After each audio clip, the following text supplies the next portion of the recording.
Hello everyone, welcome to my YouTube channel. So today we are going to be discussing how to create a default image on your web page.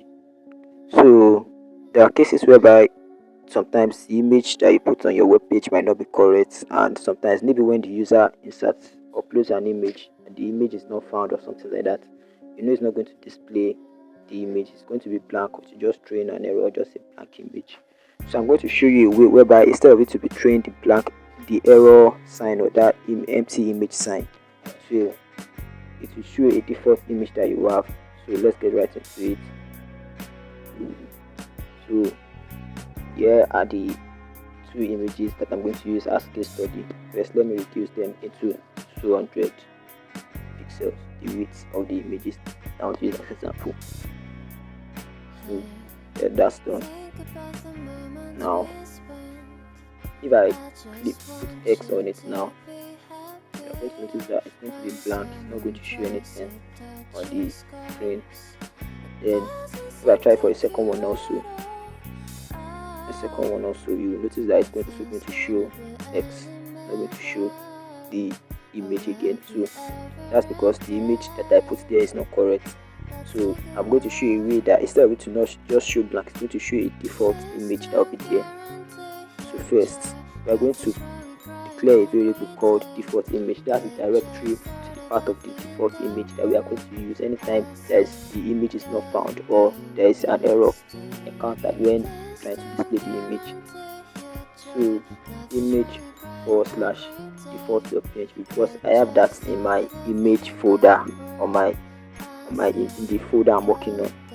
So after writing that, the next step is to create another variable and request and select all images that is available on the web page. So I'm using document.image.query selector all instead of query selector, because I'm selecting every image that is on the web page. So equals to document.query selector all.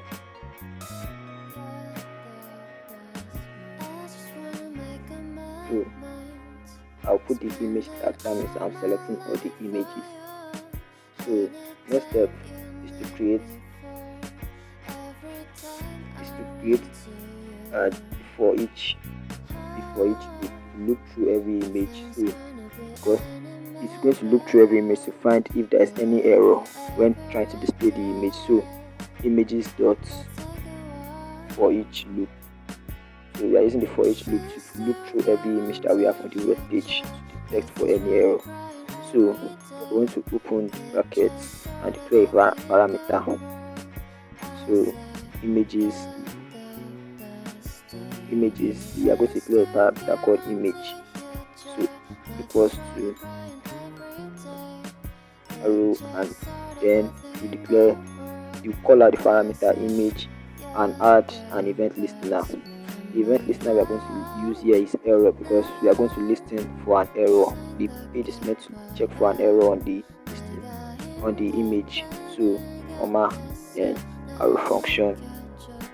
So the arrow function is meant to, you are going to use the arrow function, then you are going to say if there is any error, you are going to tell it that the image source should refer back to the directory where we have the default image. So that will be image.source src. So we now say equals to the variable that we declared on top of the script default image. So that's that. Then we are going to test out what we just did and to see if it's working. Thank you very much for watching, guys. Please like, share and subscribe. I'll see you again in the next video.